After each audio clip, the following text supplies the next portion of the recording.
Penyaluran bantuan sosial program Presiden Jokowi akan dirapel selama 3 bulan pada Februari 2024. Pembagian bansos itu tidak melibatkan Kementerian Sosial.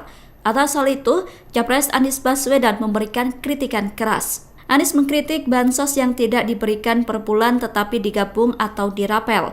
Menurut Anies, bansos sebaiknya diberikan per bulan bukan mengikuti kalender politik. Anies menegaskan program bansos sudah diputuskan oleh pemerintah, sehingga ia tidak ingin program bansos dimanfaatkan untuk kepentingan politik. Hal yang sama juga disampaikan Ketua Badan Anggaran atau Banggar DPR RI Said Abdullah. Said khawatir bansos dijadikan sebagai alat kepentingan politik. Pasalnya, Kemensos sebagai ujung tombak penyaluran bansos tidak dilibatkan, justru diambil alih oleh pihak lain. Padahal Kemensos merupakan kementerian yang memiliki data 18,8 juta penerima bansos. Said mengatakan selama hampir 10 tahun pemerintahan Presiden Jokowi, data terpadu kesejahteraan sosial atau DTKS dikelola langsung oleh Kemensos.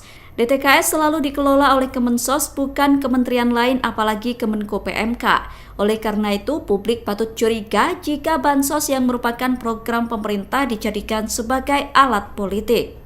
Download Tribun X sekarang, menghadirkan lokal menjadi Indonesia.